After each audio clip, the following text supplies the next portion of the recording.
நம்ம சேனலை சப்ஸ்கிரைப் பண்ணாதவங்க சப்ஸ்கிரைப் பண்ணுங்கள். கூடவே பெல் ஐக்கானை கிளிக் பண்ணிங்கன்னா நாங்கள் அப்லோட் பண்ணுற வீடியோவை நீங்கள் உடனுக்குடன் பார்க்கலாம். நான் இன்றைக்கி செய்ய போகிறது சோயா 65. இதுக்கு வந்து என்னென்னா ஒரே ஒரு எக்கு, மிளகுத்தூள், கரம் மசாலா இது எல்லாமே நல்லா மிக்ஸ் பண்ணிவிட்டு ஒரு 20 minutes to 30 minutes வரைக்கும் நல்லா ஊற வச்சுட்டு நம்ம டீப் ஃப்ரை பண்ண போகிறோம். வாங்க எப்படி செய்கிறதுன்னு பார்க்கலாம். நான் இன்றைக்கி செய்ய போகிறது சோயா 65. சோயா 65க்கு தேவையான பொருட்கள்: 1 டேபிள்ஸ்பூன் தனியாத்தூள், 1 டேபிள்ஸ்பூன் மிளகாத்தூள், லெமன் வந்து ½ லெமன் இருந்தாவே போதும், இஞ்சி பூண்டு பேஸ்ட்டு, 1 முட்டை, pepper 1 tablespoon, garam masala ½ tablespoon, தயிர் வந்து 2 ஸ்பூன் எடுத்திருக்கேன். மைதா மாவு நம்ம 3 டேபிள்ஸ்பூன் போட்டுக்கலாம். கார்ன்ஃப்ளவர் வந்து ஒரு 3 டேபிள்ஸ்பூன், ரைஸ் ஃப்ளார் வந்து 1 டேபிள்ஸ்பூன், அதாவது அரிசி மாவு.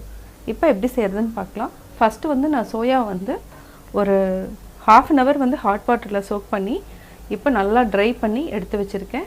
இந்த மாதிரி எடுத்து வச்சுக்கலாம். இப்போ எப்படி செய்கிறதுன்னு பார்க்கலாம். சோயாவில் தண்ணி இல்லாமல் நம்ம நல்லா புழிஞ்சு எடுத்துக்கலாம். அதாவது இப்போ பார்த்திங்கன்னா இது இருக்கிறது தண்ணி வருது, இது மாதிரி நிறையா வரும். நம்ம வந்து இந்த மாதிரி புழிஞ்சு தனியாக எடுத்து வச்சுக்கணும். ஃபஸ்ட்டு வந்து நம்ம எக்கு போட்டுக்கலாம்.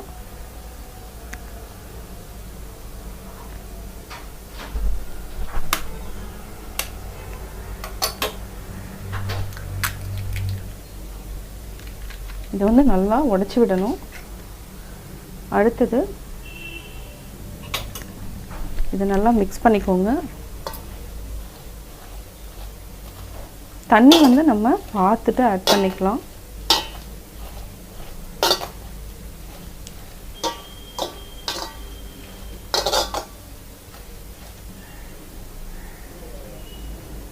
அடுத்தது தனியாத்தூள், கரம் மசாலா, மிளகாத்தூள், தயிர் வந்து நம்ம கொஞ்சமாக ஆட் பண்ணிட்டேன், மிளகுத்தூள், இது எல்லாத்தையுமே அப்படியே ஆட் பண்ணிக்கோங்க.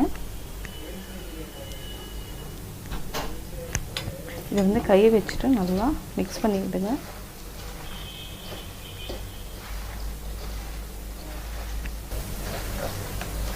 இது வந்து நல்லா ஊறணும். மினிமம் வந்து 30 minutes வந்து ஊறினா தான் வந்து அந்த மசாலா வந்து நல்லா ஏறி டேஸ்ட்டாக இருக்கும். இப்போ நம்ம மைதா மாவு ஆட் பண்ணிக்கலாம்.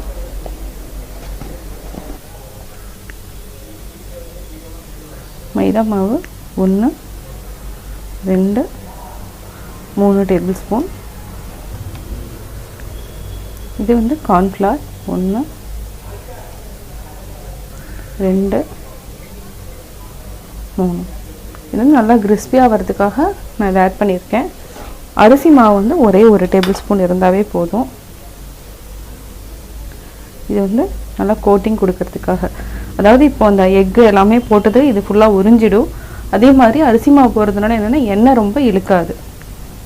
அடுத்தது இஞ்சி பூண்டு பேஸ்ட்.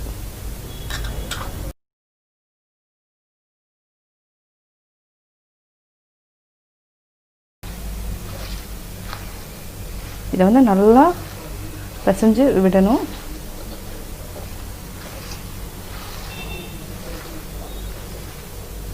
நம்ம இப்போ லெமனையும் பிழிஞ்சு விட்டுக்கலாம்.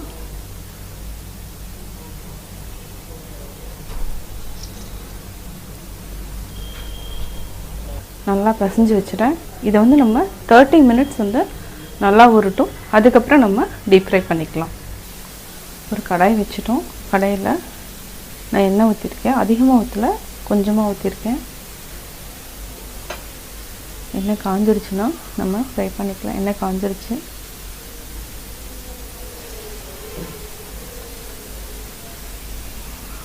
மசாலாவும் நல்லா ஊறிடுச்சு.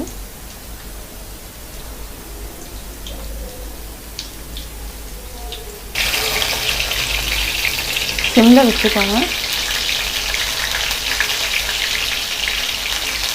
நல்லா ஃப்ரை ஆகணும்.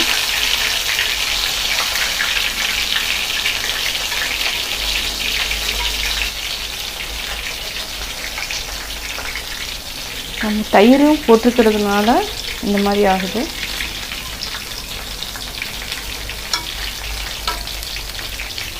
இது நல்லா ஒரு 2 to 3 minutes வந்து நல்லா ஃப்ரை பண்ணிவிட்டு அதுக்கப்புறம் நம்ம எடுத்துக்கலாம். இப்போது நல்லா வெந்துடுச்சு, பொன்னிறம் ஆயிடுச்சு. நம்ம இப்போ எடுத்துக்கலாம். சிம்மில் வச்சுட்டு எடுத்துக்கோங்க.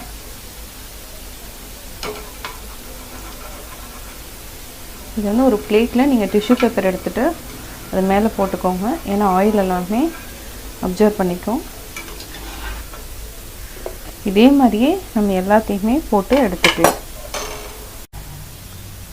சுவையான சோயா 65 ரெடி. நான் சோயா 65 எப்படி செஞ்சேங்கிறத பார்த்தீங்க.